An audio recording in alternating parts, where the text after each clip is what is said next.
রাধে রাধে বন্ধুরা, কেমন আছো তোমরা সবাই? আশা করছি সবাই তোমরা খুব ভালো আছো, আমিও খুব ভালো আছি।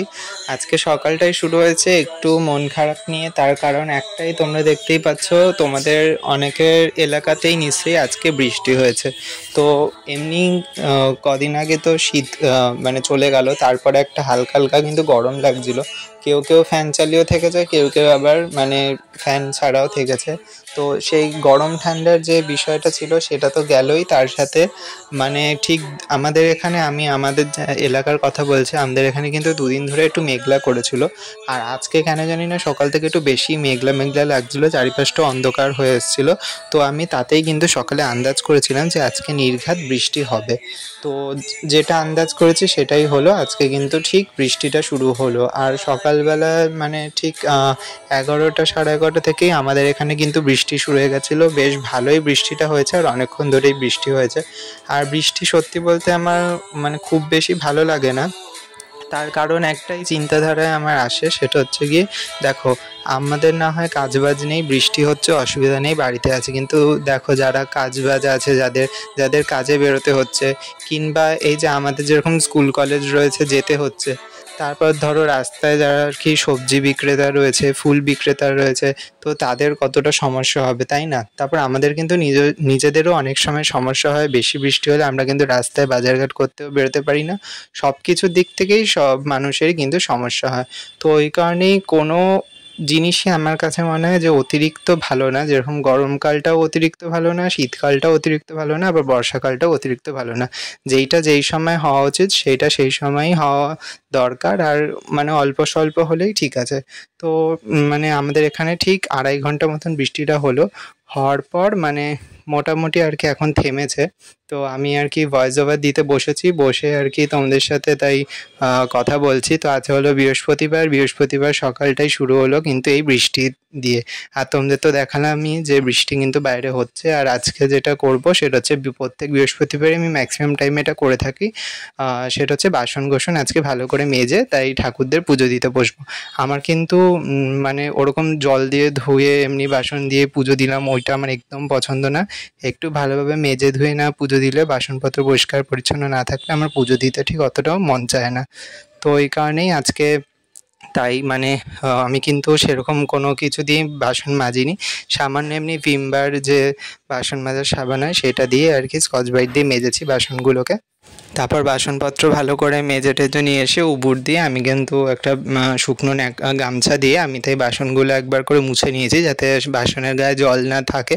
যতই দেখবে তোমরা পিতলের বাসন মাজো না কেন, পিতল হোক তামা হোক, যেই জলটা থেকে যায় গায়ে সেটাই আবার দেখবে দাগ হয়ে যায় কিছুক্ষণের মধ্যে।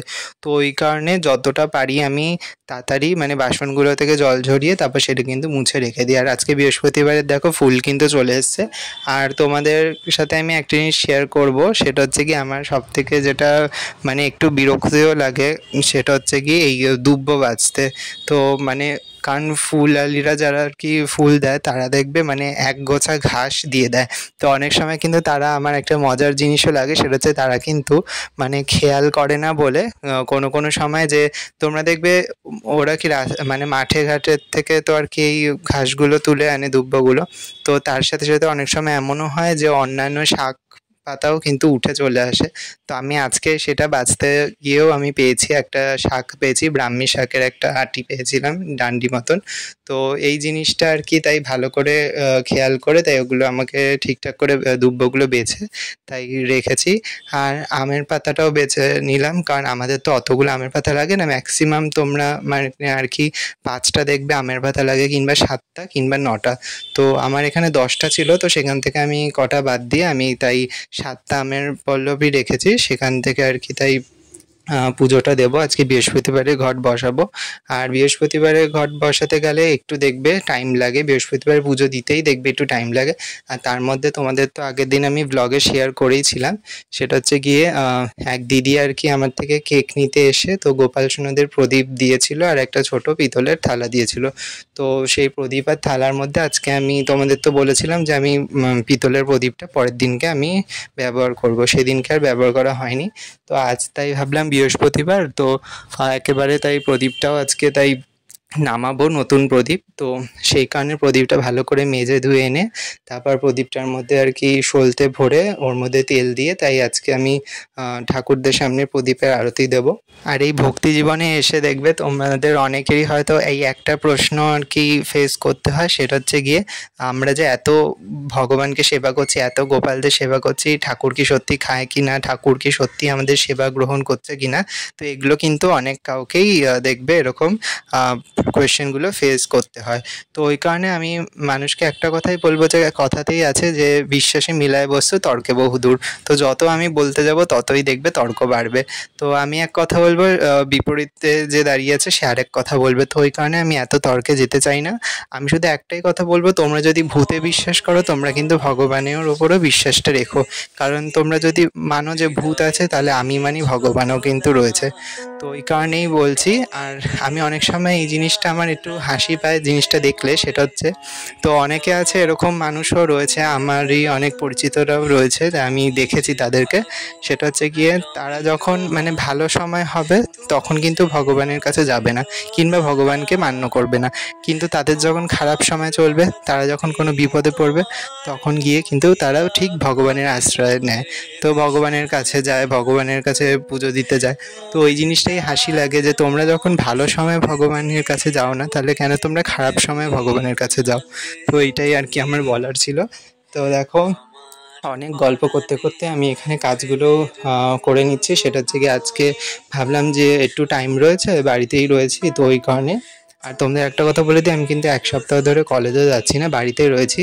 আর এই তোমরা দেখবে একটা রুটিনে কলেজ যাচ্ছিলাম। আমার তো যেহেতু সকালে কলেজ, তাই মানে একভাবে চলছিল। আর যেহেতু বাড়িতে রয়েছে ওই কারণে মানে দেরি করে ঘুম থেকে উঠছি, মানে একটা আবার বদভ্যাস হয়ে যাচ্ছে।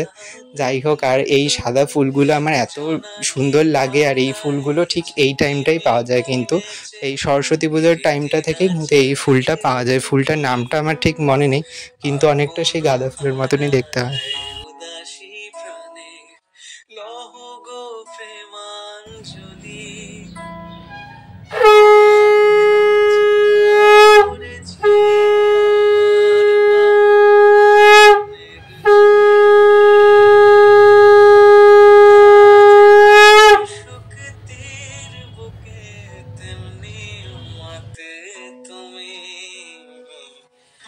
আমার পরাণে প্রেমের বিন্দু তুমি, শুধু তুমি, তুমি শুধু তুমি, তুমি। তো চলো বন্ধুরা, আমার তো বৃহস্পতিবারে পুজো দেওয়া কমপ্লিট। তো দেখা হচ্ছে তোমাদের সাথে আরও একটা নতুন ব্লগ নিয়ে। ততক্ষণ তোমরা সবাই খুব ভালো থেকো, সুস্থ থেকো। আর শিবরাত্রি কবে পড়ছে আমাকে তো জানিও একটু, কারণ যতদূর আমি জানি 26শে ফেব্রুয়ারি শিবরাত্রি, কিন্তু এখন যেহেতু ম্যাক্সিমাম পুজো পার্বণই এখন 2 দিন করে পড়ছে, তো ওই কারণে যদি শিবরাত্রিও 2 দিন করে পড়ে থাকে সেটাও আমাকে আজকে জানিও। আর তোমাদের কার কার এলাকায় আর কি আজকে বৃষ্টি হয়েছে সেই জিনিসটাও আমাকে আর কি কমেন্ট করে জানিও। আর তোমাদের কি বৃষ্টি ভালো লাগে, না গরমকাল ভালো লাগে, না শীতকাল ভালো লাগে, সেইটাও জানিও। ঠিক আছে, তো চলো দেখা হচ্ছে অন্য ব্লগে। ততক্ষণ তোমরা সবাই খুব ভালো থেকো। রাধে রাধে বন্ধুরা, ফিরছি আবার একটা নতুন ব্লগ নিয়ে।